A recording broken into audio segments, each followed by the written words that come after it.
We have had so much wind that it's been hard to get around to burning this pile. So we've just had this ugly debris pile sitting around in the middle of the yard here.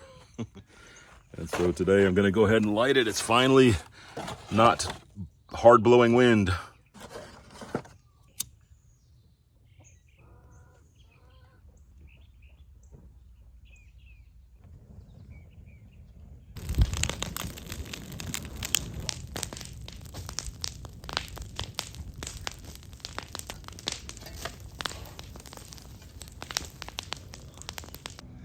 It's a pretty warm day, but for some reason the rooster decided he's gonna bask by the fire. I don't know what he's doing. We have some nails and things in here that have that are galvanized, and so they're leaving this yellow residue. So I looked it up, and that's zinc oxide. You know, a galvanized coating is a zinc coating. So as it burns, it's oxidizing, and that's creating zinc oxide, which supposedly is not bad for you, but if you breathe a lot of it, it can injure your respiratory system. So you want to be careful with whatever you're burning. I try to never have any plastic in my fire because wood and plastic together create some of the forever compounds, specifically dioxins, which affect your hormones of your body. They damage your hormones in your body and can cause all kinds of problems throughout your life.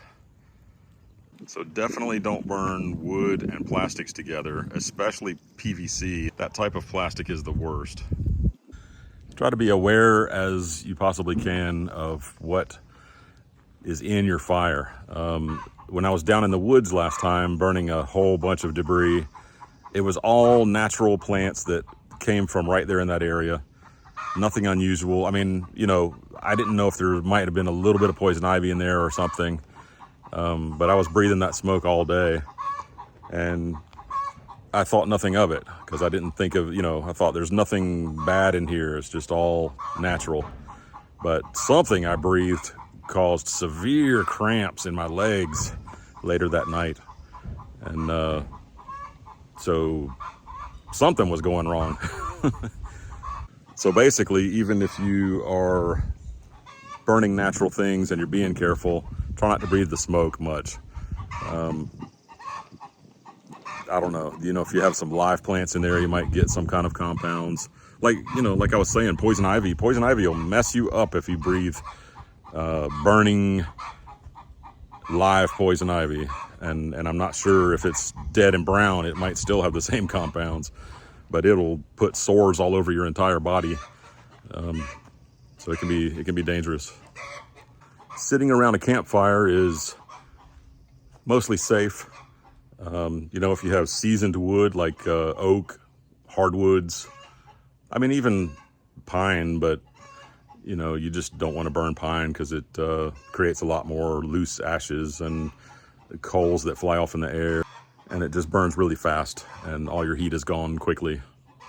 One of the main reasons I wanted to check on the zinc products, on the galvanized stuff that's in the fire, is because when I was a welder in the Air Force, that's what my job was, I used to occasionally have to weld materials that were galvanized, and the older guys said, do not breathe it. And so I was always careful to have good ventilation, and I stayed away from the smoke and the fumes as much as possible, but you'd still smell it a little bit, and so that means you're breathing something that's not good for you.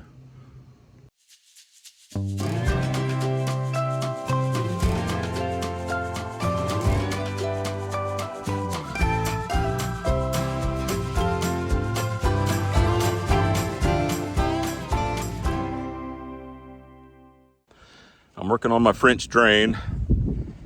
My pipe did not have slits or holes in it, so I went ahead and drilled those holes myself because this pipe was a leftover from another project that I was doing that did not need holes.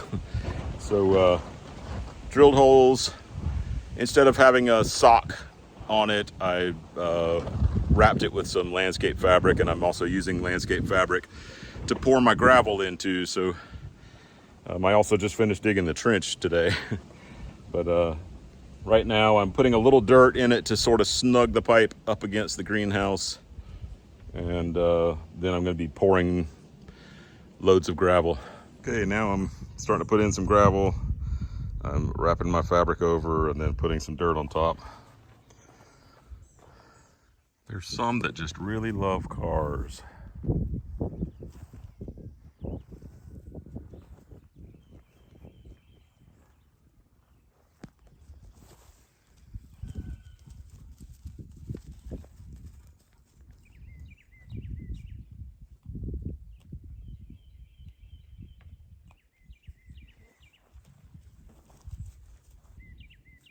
Are you gonna stay there and ride with me?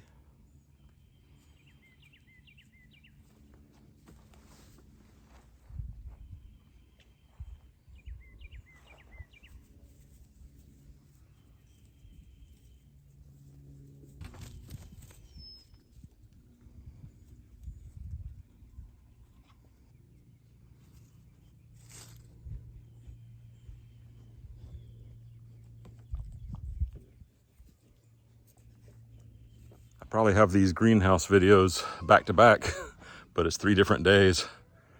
I got my trench filled in. I'm leaving a concave trough to kind of scoop the water so it'll soak in and get down to that French drain quickly. I see this giant cloud, but then it's blue sky everywhere else. I wish we'd get a little bit of rain just to test it out.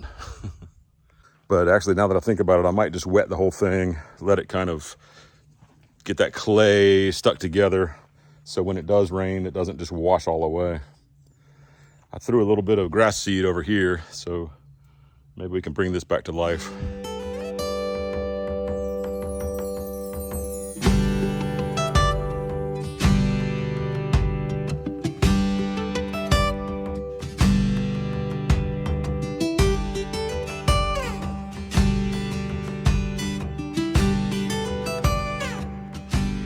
In the middle of a rainy day, we're doing lots of things. I'm getting I took Scotch Guard spray and I sprayed all our furniture. Let's see, the patio furniture is kind of hidden over here. Pillows on top of this table. So we want to try to keep it from staining so easy. We shouldn't have picked white, but we just decided we wanted the color that we liked. I don't know. We're still sticking to that. All these tables and chairs are sitting out here because we need to get them all washed off, dried off, put back on the picnic shelter. We're having a big group come over day after tomorrow for our spring feast. And then the day after, the shearers are coming. They, if you get on their schedule, they just tell you, we'll let you know when we're in your area. So they're coming on Wednesday, and I need to make a place for the sheep to stay because you got to keep them off water and food, which means keep them off the field for, 12 to 24 hours before they get sheared. So I'm going to try to take some boards and sort of build a fence back here, and we'll keep them contained in this area. I also put up some sheep fence, hoping that they won't mess with my tools and stuff. And then I'm going to extend that fence out here to see if we can scoop them into this area. They'll probably remember being in here before and getting sheared last time they were in here. It's so professional looking. I think I should go into the fence building business. It just looks so well done. Now for this side, which I haven't even started to figure out what I'm going to do. If I put those long boards across, I don't have room to bring them in or let them out. All I'll have, well, I don't know. Maybe I'll just have a little small gap like I've got on this one. Maybe, I don't know. Maybe I can make that so that it is wide enough for them to come in and out. I don't know if you can see by the size of my saw how big this spider is. I think with its legs, it's longer than my finger.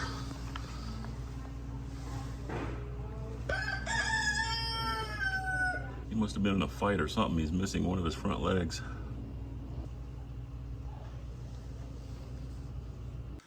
I set up all our patio furniture so the sheep will have a nice relaxing place to stay. Actually, we need it out of the way to set up tables in the picnic shelter. And so we're putting it here, and then we're gonna move it back after we're done, before the sheep have to be moved. So I just ended up taking a pallet and put some hinges on it, made it into a gate, and then did this. I'll take it all back down again when they're done.